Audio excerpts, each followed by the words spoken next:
Hello student, चलो शुरू करते हैं। कल से जहाँ से आप लोग के टॉपिक को अंत किया गया था वहाँ से आज आपसे फिर शुरू करते हैं। थोड़ा सा आवाज़ के प्रॉब्लम जा रहा है, देखिएगा आप लोग। तो हाँ, हम लोग पढ़े थे प्रकाश में कि प्रकाश के प्रवर्तन तक हम लोग पहुँच गए थे, बहुत कुछ जाने थे। कल के वीडियो का आज अगर आप न देखे हैं तो उसको दोबारा जाइए और मेरे चैनल पर जाइए और वहाँ आप जाके उस वीडियो को देख सकते हैं। तो आप लोग को यहाँ तक हम बता दिए थे कि प्रकाश के परिवर्तन क्या होता है।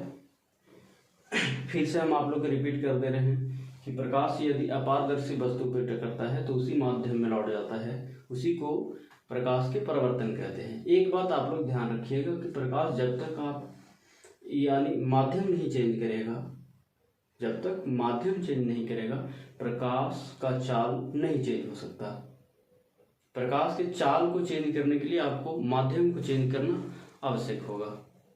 तो परिवर्तन में माध्यम चेंज नहीं होता तो प्रकाश के चाल भी वही रहेगा। यानी हम कह सकते हैं, देखिए आपको इस तरह से क्वेश्चन आपको कॉम्पिटिटिव भी पूछ सकता है आपको कि परिवर्तन में प्रकाश के चाल बदलता है या नहीं होता। तो नहीं बदलता, क्योंकि माध्यम ही नहीं बदलता, माध्यम एक ही रह जाता है, एयर।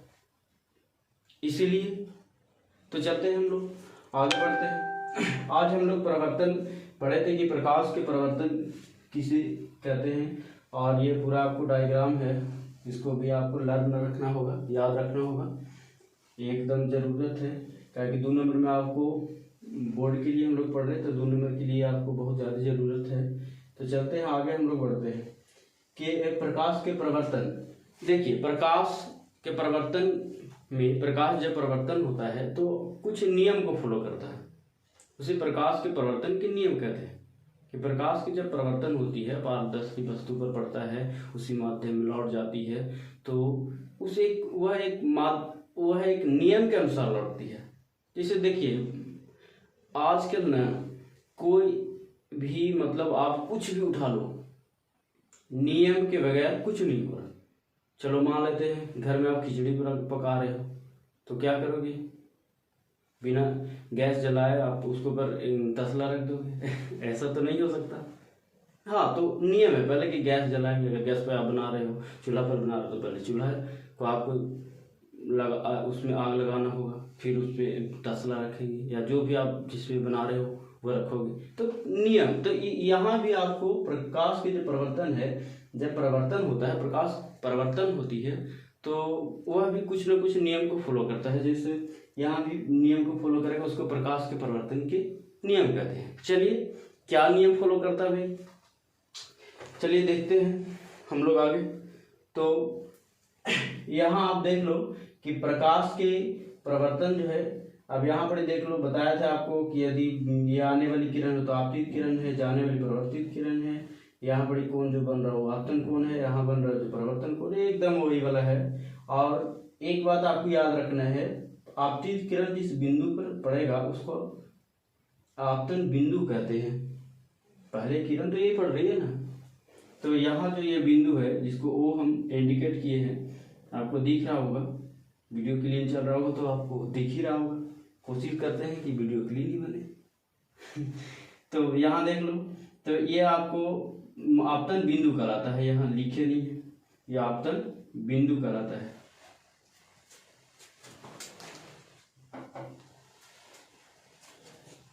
सॉरी, देख लो, ये आपतन बिंदु कहलाता है, आपतन बिंदु, ठीक है।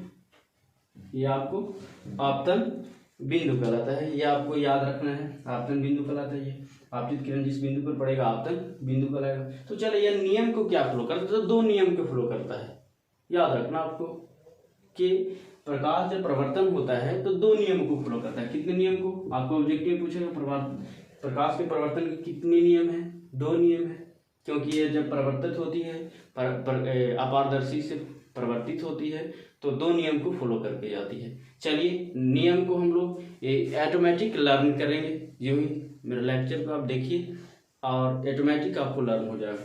देख लीजिए, आपतित किरण, परावर्तित किरण और अभिलंब तीनों एक ही समतल में होते हैं। ये पहला नियम है। हम लोग ज़्यादा खास नहीं कुछ करेंगे, उतना बड़ा बोर्ड पर कुछ नहीं लिखेंगे।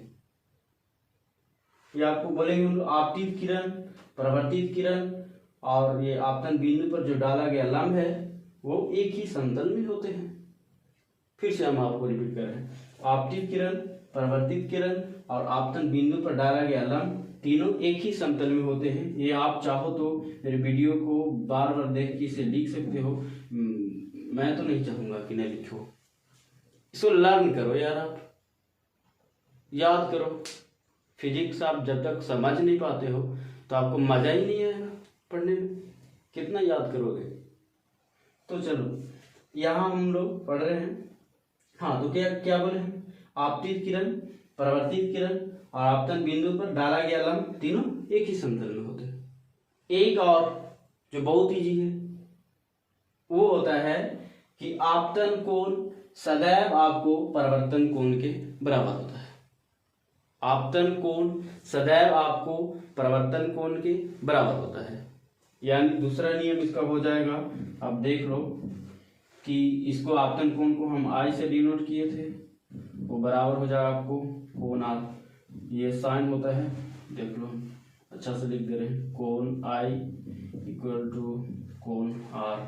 ये आपको है, ये बराबर होता है, सदैव बराबर होगा। जब भी प्रकाश के परिवर्तन होगा उसमें आपतन कोण होगा, परिवर्तन कोण होगा, तो सदैव कोई भी स्थिति हो बराबर होगा, आपको याद रखना है। चलो तो हम लोग आगे बढ़ते हैं, थोड़ा सा देखते हैं हम लोग आगे। तो चलते परिवर्तन के नियम हम लोग पढ़ गए। अभी एक बात और जाने कि आपतित किरण, परावर्तित किरण और आपतन बिंदु पर डाला गया लंब एक ही समतल में होते हैं और आपतन कोण और परावर्तन कोण सदैव बराबर होता है, चाहे कोई भी स्थिति में परिवर्तन हो। अब देखो यार, परिवर्तन की अब कोई भी स्थिति हम बोल दिए तो आप ज्यादा अंदर मत जाना और सोचने लगे सर तो गलत पढ़ा रहे हैं। नहीं, तो मैं गलत नहीं पढ़ा रहा। यहाँ 10th क्लास की बात हो रही है, तो यहाँ आपको नियमित परिवर्तन अनियमित परिवर्तन की बात ही नहीं हम लाएंगे। तो आगे हम लोग बढ़ते हैं। यहाँ हम लोग पढ़े कि कोण आई है कोण आर के बराबर होगा। चलते हैं आगे, थोड़ा सा देख लो। और हाँ, आप लोग इस वीडियो को शेयर करो यार, सब्सक्राइब करो, जिसको से हमको हिम्मत मिलेगा कि मैं और अच्छा से वीडियो बनाऊं और आप लोग को हो सके तो और अच्छा से समझाऊं ताकि समझ में आए। और हाँ, ये एकदम फ्री क्लास है, इसमें आपको 1 रुपया नहीं देना होगा, बस आपको हाथ के थोड़ा सा कष्ट करना होगा। शेयर करो, सब्सक्राइब करो, लाइक करो, बस और कुछ नहीं कहेंगे। हाँ, तो हम लोग आगे बढ़ते हैं। अभी हम लोग जाने कि प्रकाश, थोड़ा सा पीछे चलते हैं तो बात करें कि प्रकाश, हम बताए थे कि प्रकाश को आपको परावर्तन कराना है तो कुछ नियम को, कुछ शर्त को फॉलो करना होगा। वो शर्त क्या है जी? तो शर्त था कि पहला तो जिस वस्तु पर हम टकराएंगे वो अपारदर्शी होना चाहिए।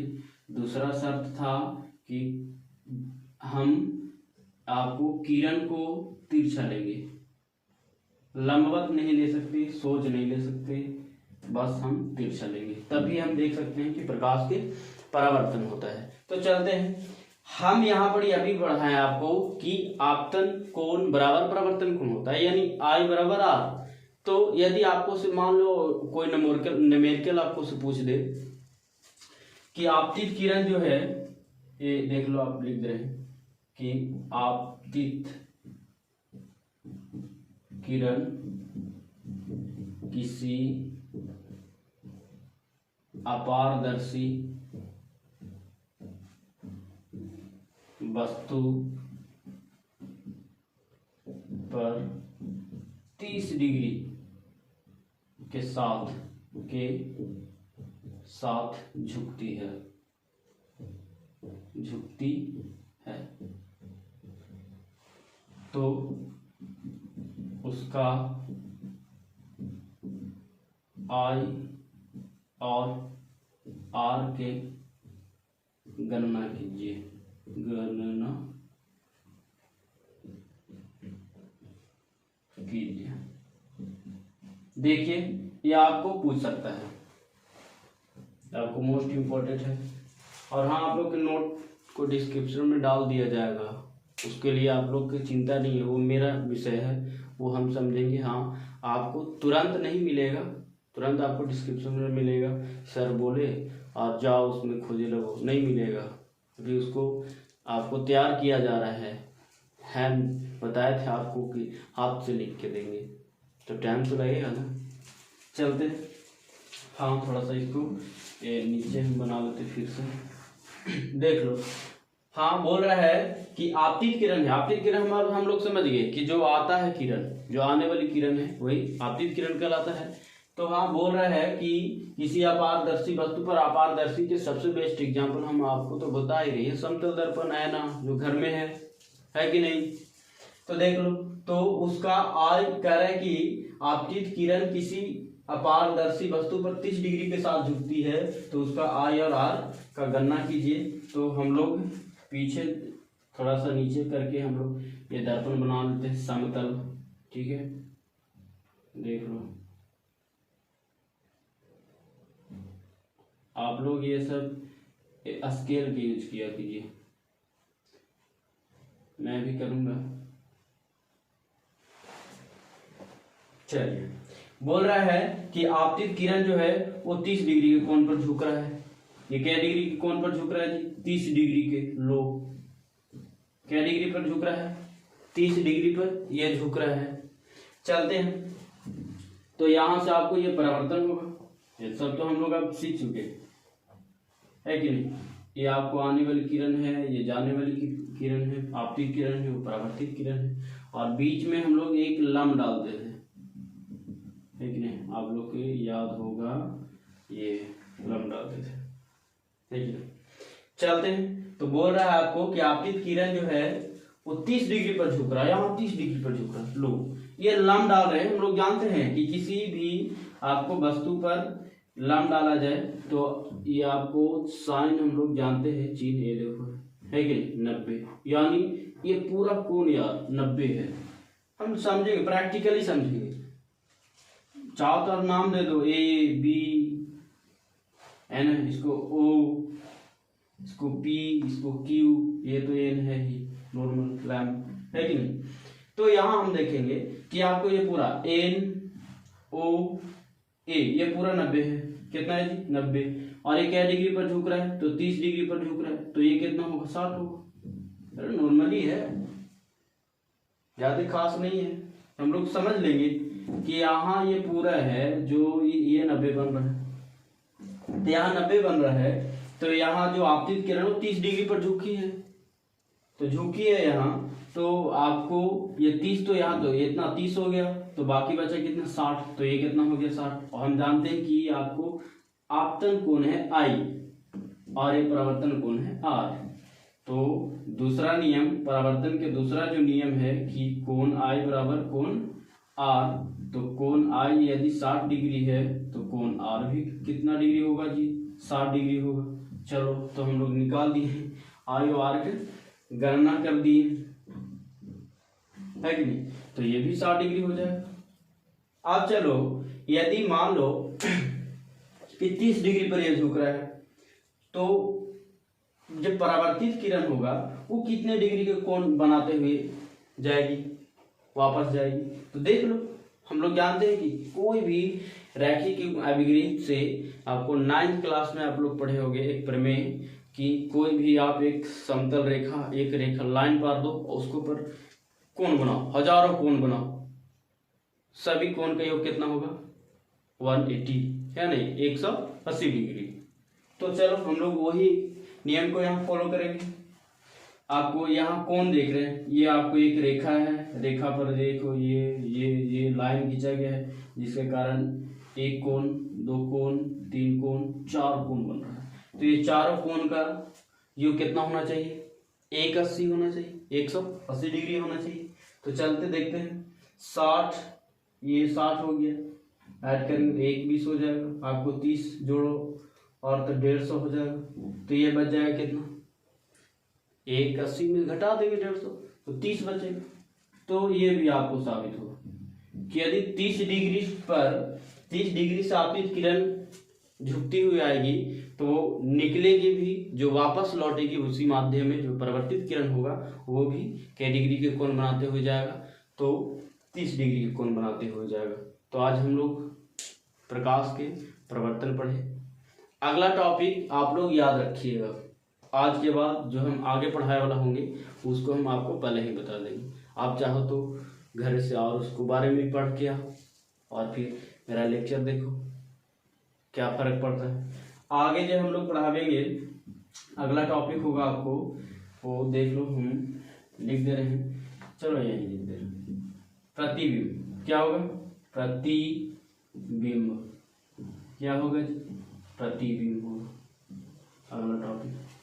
तो ठीक है, थैंक यू आप लोग को जो मेरे वीडियो को देख रहा है।